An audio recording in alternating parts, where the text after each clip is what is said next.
Good afternoon, everyone, and it's only one more slot after us before the Friday pint, so we'll try and keep you all alert. I'm Kevin Mcgeough, I'm Head of Strategy and Placemaking for Ebbsfleet Development Corporation. And I'm Simon Harrison, I'm the Head of Design and Lead on Sustainability at Ebbsfleet. And actually, we've both been there from the beginning of the Development Corporation, so we're really glad to be here to sort of share a delivery model. As you can imagine, delivering in the public sector is not all a bed of roses, so we'll sort of share some of our warts and all. But actually, it's the first time we've ever done a double act in 8 years. They don't normally let us out at the same time, so a bit of a bonus for you today.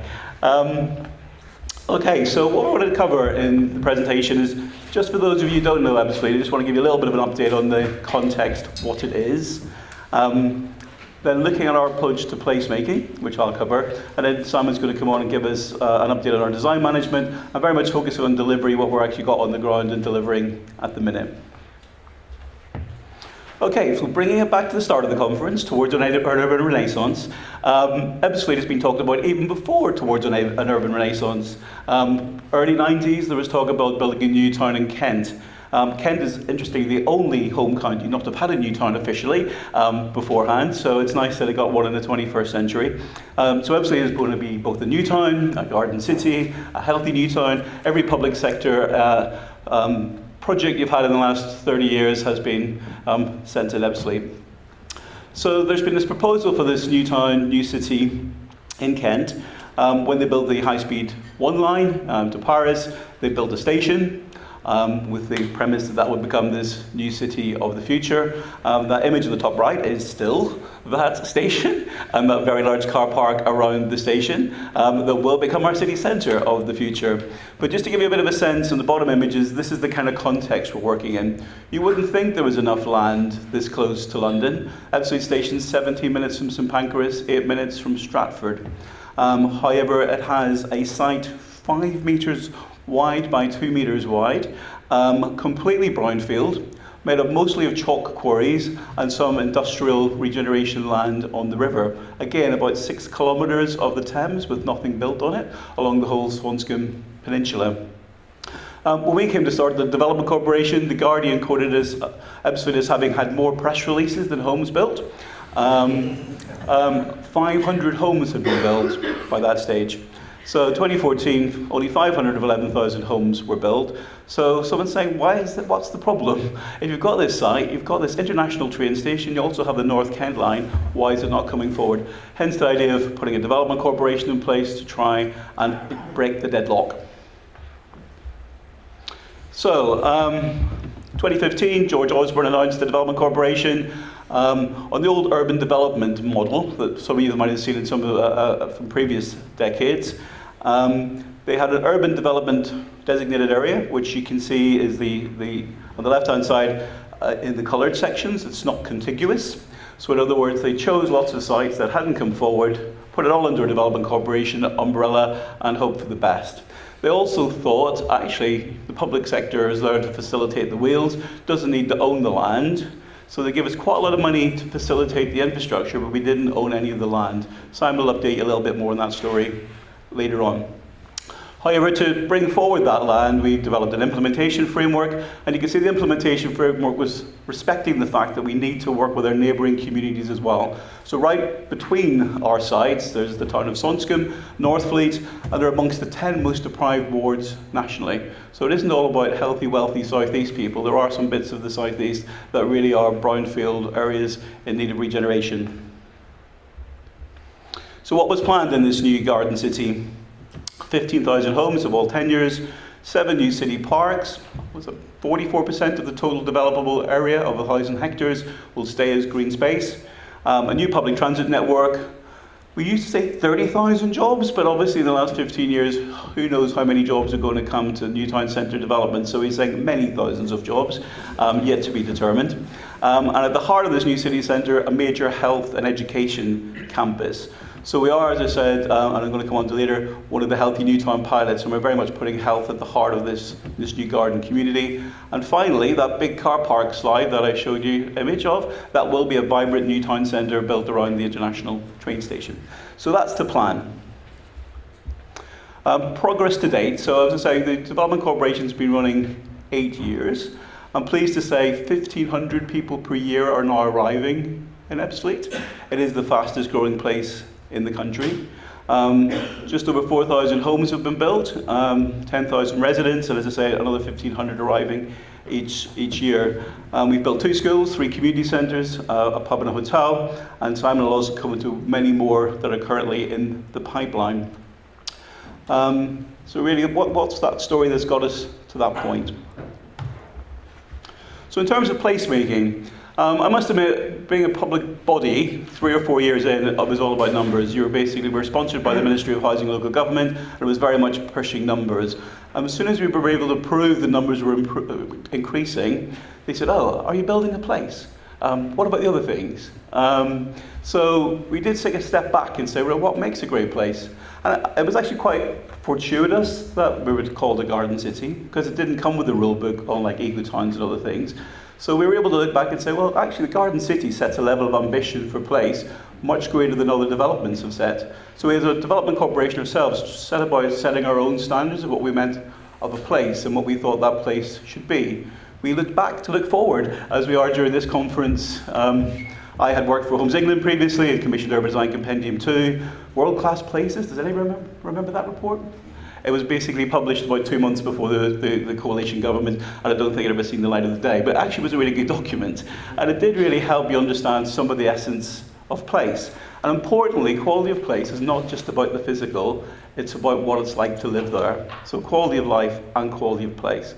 So we understood that we needed to do all of these things in this new garden community. Those of you of a certain age might remember this as the blockbuster diagram. It's often referred to in our office as the blockbuster diagram. But actually the top 3 tiers show the different strategies and studies that we basically commissioned about 6 years ago, because we understood if we weren't building a variety of homes, the right infrastructure, the right cultural program, we weren't creating a great place. So below each of these topic areas, we now have studies, strategies, and action plans for delivery. And then the bottom row is basically our design guidance that supports the delivery of all of these studies and strategies. The one in the middle that's highlighted is Space in the Place report, which Simon's going to touch on a bit later, that sets our civic infrastructure ambitions, because if you haven't got places to go and things to do, you're not going to have a place. So the Healthy New Town programme was really fortuitous to us. It really sort of helped us start setting out our placemaking ambitions. We're the largest of the Healthy New Town pilots. They were sponsored by NHS England, with the view that if you can think about design up front and building health into place at the beginning, can they improve health outcomes and can they actually make people live longer in good health in this new garden city? We had 5 outcome drivers, which are on the left-hand side here. But importantly, and I'm just going to touch on the 3 work streams that we had, looking at hardware, the built environment, the software, the services of the new place, and really importantly, the hardware, what it's like to live there for people in the garden city. So in terms of hardware, it was really important to design the built environment with health at its heart. Probably unknown to anyone, Building for a Healthy Life was actually commissioned by Ebbsfleet, which was then picked up by Homes England and NHS England. But again, it was us trying to see how can we put health into that built environment principles. We had Healthy Homes principles as well, an international design competition for landscape, which again Simon's going to come on to in a second. But we really tried to understand and define the key elements of healthy place. Now, what was really helpful as a Healthy New Town, because I worked as director of the programme, working equally for the ICB, or the CCG as it was at the time, Clinical Commissioning Group, and the Development Corporation. Our funding came direct from NHS England. And we didn't have the same public sector procurement issues that we just heard about earlier. So we were able to try and test things that you wouldn't normally be allowed in a public body to do, like an international design competition and other things. In terms of the software, we were able to work with the Integrated Care Board and all the stakeholders across Kent. So on our Healthy New Town steering group, Roger Goff, who's now leader of Kent County Council, the Director of Adult Social Care, the Director of Public Health, all sat with us trying to think about how you design health into place. And how could we design a new health service in this place that helps people be healthy rather than cure them when they were ill.